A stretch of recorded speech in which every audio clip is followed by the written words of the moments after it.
totalitarismo, muy probablemente a una situación democrática muy estrechamente vinculada a la tecnología. Como mismo nos saltamos las videocaseteras, parece ser que nos vamos a saltar también esa transición tecnológica de empezar con un tipo de participación y ya empezar a la participación en Internet. Así que en ese punto estamos ahora incidiendo, denunciando, utilizando las redes como SOS, logrando cambiar muy poco por el momento, pero al menos diciéndole al poder, estamos aquí, te estamos mirando y te estamos contando. Eso es por el momento nuestra isla 0.1. Gracias.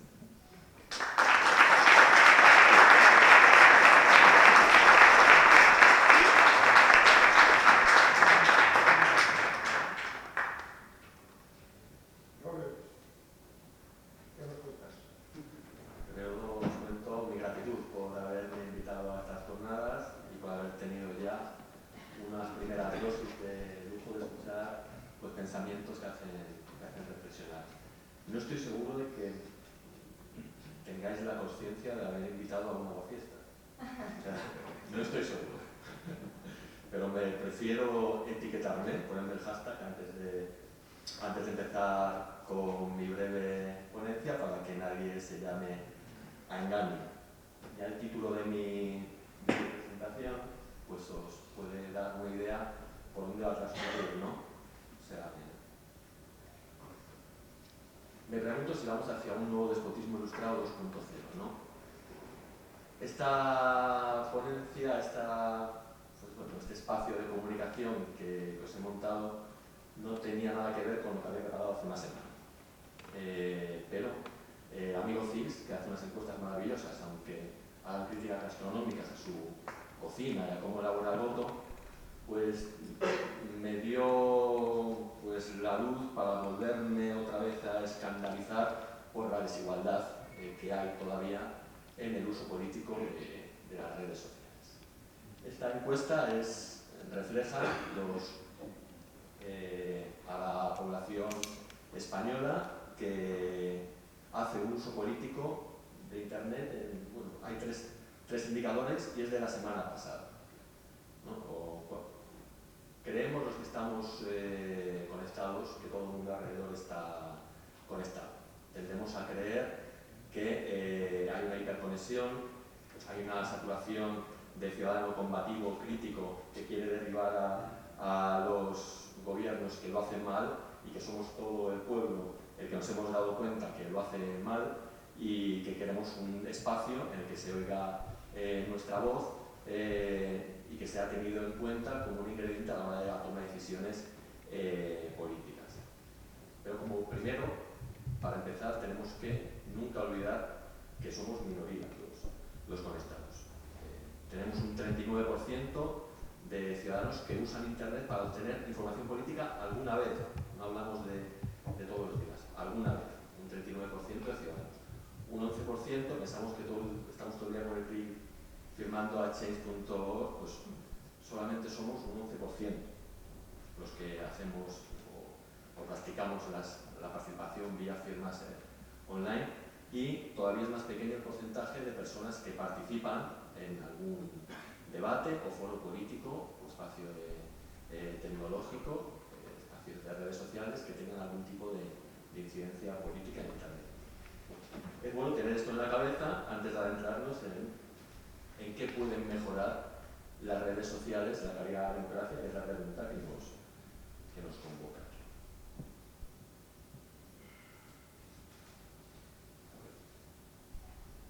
Entonces yo creo que hay tres dimensiones, ¿no? O tres escalones en lo que pueden contribuir mucho pues las redes sociales, la tecnología, a la mejora de la calidad de la democracia.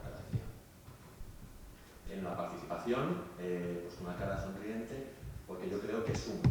O sea, no creo yo, todos los estudios que hablan de la relación entre participación ciudadana y calidad de la democracia, cuantos más ojos estén vigilando a los gobernantes, mejor.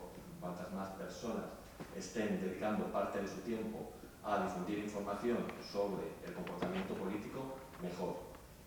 Cuanto más se reduzca la asimetría de poder entre el ciudadano normal y sus representantes, mejor. La asimetría de la información la reducen las tecnologías sociales y está estudiado y es bueno para la calidad de la democracia sin límites, incluso en el estado actual de participación en redes sociales. La transparencia es un gran avance. La transparencia son las ventanas que nos ofrecen las redes sociales para poder escrutar, ¿no?, la acción de los gobernantes. Pues yo creo que ha habido una revolución en los últimos años en España de páginas web, de asociaciones cívicas online, pues que nos cuentan hasta el BOE, nos cuentan hasta los indultos, nos cuentan que si las becas Erasmus pues están recortando. O sea, toda esa información que nos están proporcionando redes activas, fundamentalmente en Internet, están ya influyendo en la mejora de la calidad de la democracia. Porque el gobernante tiene que dar explicaciones gracias a esas plataformas que nos están poniendo ventanas para que nos enteremos de las acciones que hace el pueblo. El último escalón, que yo creo que es donde está el debate ahora, ¿no? Ya hemos superado la participación, parece que a todo el mundo le parece poco, parece que participar, pues lo que decía Rafael, te crea insatisfacción, se crea mucha participación, pero aquí no dimite nadie, aquí las decisiones las siguen tomando los mismos y veo que la democracia 1.0 sigue su ritmo, aunque estemos los ciudadanos pues muy activos y se incremente la participación a través de las redes sociales. Pues es donde he puesto el símbolo de peligro y donde creo que la sociedad española en este caso no aportaría una mejora de la calidad de la democracia si a través de las redes sociales hoy se tomaran decisiones políticas entre elección y elección, que es ahora aspiran pues, muchos movimientos y muchas plataformas. No introducir la participación, sino tomar las decisiones directamente entre elección o elección, o que sean tomadas en cuenta pues, para revocar a un político o para hacer cumplir un programa electoral. ¿Y por qué? ¿Por qué no aporta nada a la mejora de la calidad de la democracia? Pues porque tenemos una desigualdad brutal entre esos pocos ciudadanos críticos hiperconectados que participan en las redes sociales. Da igual que sean pocos, o sea, ya sería un contrapoder esencial para mejorar pues esos equilibrios entre ciudadanos y representantes que asegura un buen funcionamiento de un régimen democrático. El problema no es la cantidad, el problema es la composición social y sociodemográfica de esos ciudadanos que somos nosotros, hiperconectados, hipercríticos, hiperformados. La primera desigualdad, estos son datos de la semana pasada, del CIS. Este es el porcentaje de ciudadanos hiperconectados que usan Internet todos los días con fines políticos. Pues solamente hay un 7% de clase baja. O sea, esa voz de ciudadanos de clase baja o clase media baja está quedándose fuera. Y sería malo que la toma de decisiones que se pudieran producir a través de las redes sociales dejara fuera a una parte importante de la población que son los que tienen menos recursos económicos en este caso.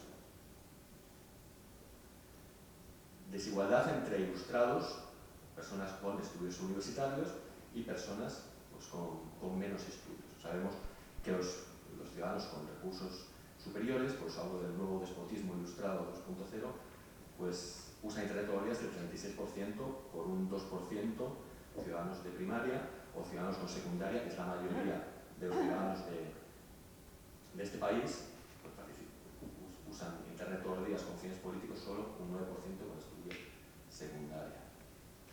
La desigualdad, jóvenes mayores, se ha hablado mucho de la brecha digital, que cuando se vaya pasando el tiempo, pues todos los jóvenes que se incorporan a la sociedad y a las votaciones, pues se va reduciendo esa brecha digital y se acabaría el problema con el paso del tiempo, que son los mayores lo que lo producen, ¿no? Aquí la diferencia entre participación de personas de más de 75 años y personas de menos de 75 personas en las redes sociales con intencionalidad política. Desigualdad hombres y mujeres. Se ha reducido bastante en los últimos años, pero sigue habiendo una desigualdad en el uso uso político. No estamos hablando del uso de Internet para cualquier cosa. No estamos hablando del uso de Facebook. O no estamos hablando de Twitter, que España está en los puestos punteros en el uso general, ¿no? Y hay menos desigualdad, por ejemplo, de género para el uso general. Hablamos del uso político, con intencionalidad política. Por ejemplo, en un Estado como el español se trabajó muchos años para que la democracia pues, rompiera las barreras, la cohesión territorial, ¿no? Entre ciudades grandes y ciudades pequeñas. Parecía que las tecnologías potenciaban, ¿no? Potenciaban que se tuviera acceso, igual en un pueblo de 200 habitantes o 5.000 que en una gran ciudad. Pues al parecer la voz política que escuchamos en las redes sociales o en las plataformas sociales con intencionalidad política es la voz de las grandes ciudades, es la voz de Madrid y Barcelona fundamentalmente, como podéis ver en este gráfico, ¿no? Un 28% de ciudadanos de las grandes ciudades usa las redes sociales con fines políticos. No vayamos a los pueblos de menos de 2.000 habitantes, que es donde menos gente vive, pero por ejemplo el 20% de la población vive en pueblos de menos de 50.000 habitantes y pues es la mitad, ¿no? Hay una brecha gigante, una exclusión bastante relevante. Y luego una exclusión sobre la que se llama menos la atención, que es el sesgo ideológico de los que usan las plataformas sociales, vuelvo a repetir, Twitter, Facebook también, con fines políticos. La extrema izquierda utiliza mucho más las plataformas sociales con fines políticos que los ciudadanos de centro o de derecha. Pero bastante más, como podéis ver en el gráfico. Esto es una descripción de la realidad, ¿no? Son datos que describen la representación que tienen ahora mismo las personas que están utilizando con fines políticos las redes sociales. Entonces ahora voy a contar un pequeño experimento que yo creo que es de lo más representativo que se ha hecho en Europa, no solo en España, de cómo introducir a los ciudadanos en el Parlamento, ¿no? A través de las nuevas tecnologías. Cómo los ciudadanos pueden votar resoluciones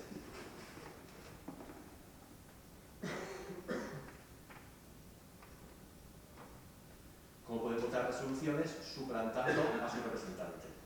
El partido ECO, una colaboración de Agora Voting System, elaboraron una plataforma online en la que ECO tenía un solo representante en el Parlamento español, era un diputado por Valencia, cedía su voz a lo que resultara de la votación de los ciudadanos para votar sobre la ley de transparencia que se estaba tramitando en ese momento en el Congreso. Fue hace un par de meses. Un representante, se va a votar sobre la ley de transparencia, no voy a dar yo al botón, ni va a ser mi partido el que decida, sino que dejamos abierto a la participación de los ciudadanos la toma de decisiones. Ya no es participación. Veis el salto, ¿no? Ya no estoy fomentando la participación, estoy cediendo la toma de decisiones al pueblo. Esto en la página, no sé si está, en la página web de la iniciativa, cuando se acabó votar solo cada 4 años, el próximo 12 de septiembre tú votarás por Baldoví era el diputado valenciano, la ley de transparencia en el Congreso de los Diputados. Ayúdanos a hacer historia, consigamos que el pueblo recupere el poder sobre los principales órganos de gobierno del Estado. Claro, el pueblo, ¿a qué está llamando el pueblo? Yo creo que los estudiosos de la democracia que nos preocupemos de que el pueblo es todo, o sea, no es todo para el pueblo, pero sí el pueblo es algo de esta sociedad y es debe ser igualitario, ¿no? Un hombre, un voto, todos los votos valen iguales, o sea, debe reducirse al mínimo, ¿no? Esa desigualdad. Con lo que hay que ver cuál fue el pueblo que participó en esa experiencia para que lo llamen el pueblo.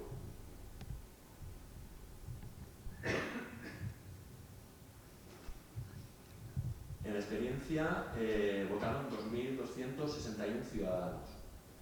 Ciudadanos dejaron total libertad, ciudadanos que no fueran de Valencia, que no fueran militantes, o sea, fue una plataforma abierta a que votaran cualquier ciudadano a esa propuesta. El representante que cedió la voz había recibido el mandato en unas elecciones legislativas de 85.725 valencianos. O sea, pero bueno, no vamos a fijarnos en la diferente cantidad, ¿no?, que había detrás, cuánto pueblo había detrás en esa toma de decisiones. Vamos a fijarnos solo en un dato. En la encuesta postelectoral del CIS podemos ver que los votantes de Compromís y de ECUO, el 40% son de clase baja y de media baja. Y hemos visto que una desigualdad que tiene el acceso al uso político de las tecnologías, pues es de clase, de recursos económicos. Agora Voting, que promueve mucho, no sé si alguien aquí de Agora Voting, la iniciativa es preciosa y me he puesto en contacto con ellos para que me den información, pero no me han contestado. Les he mandado 3 correos explicándome que me dieran información, aunque fuera hombre, mujer o de qué ciudad eran los que votaron, cualquier información sobre esos 2.261, pero pensé que iba a llegar hoy con ella, empecé hace 3 días pensé que al 4º correo me la iban a enviar, pero no sabemos cuál es el pueblo que ha tomado la decisión, esa decisión política sería en vez de su representante de la aburrida democracia representativa que representan los parlamentos tradicionales. Entonces, ¿dónde quiero llegar con este panorama? Este panorama es positivo y optimista, porque está llamando a atención sobre un problema, y atención sobre el problema que tienen que incorporar cualquier plataforma que nazca con la intención de utilizar las redes sociales para mejorar la calidad de nuestras democracias. O sea, hay proyectos preciosos, desde Quién Manda, desde Tibio, que hacen los diputados, Agora Voting, son proyectos muy visionantes, que están muy bien trabajados, pero creo que no han incluido dentro de ese proyecto, que seguro que se han tirado un año elaborándolo, cómo solucionar o cómo mejorar este problema de la desigualdad, porque si no va a ser un esfuerzo baldío. Si lo que se quiere es mejorar la calidad de la democracia y al final se aumenta la desigualdad de la participación y la toma de decisiones, no representa en mayor medida, o por lo menos en la misma medida que las instituciones representativas aburridas tradicionales, no mejoraremos la calidad de la democracia. Por eso cerraba esta diapositiva con que hay que incorporar más recursos, hay que meter más recursos para incorporar a los excluidos en la democracia 2.0, o sea, cualquier proyecto que se dedique a esto debe incorporar más recursos y menos recursos para el autobombo y la propaganda entre iguales, porque hemos visto que esa interconexión ha creado como unos mundos separados que cada vez se van a separar más si de la conexión no entran otros movimientos que están ahora mismo excluidos en su acceso a las redes sociales. Y nada más. Muchas gracias.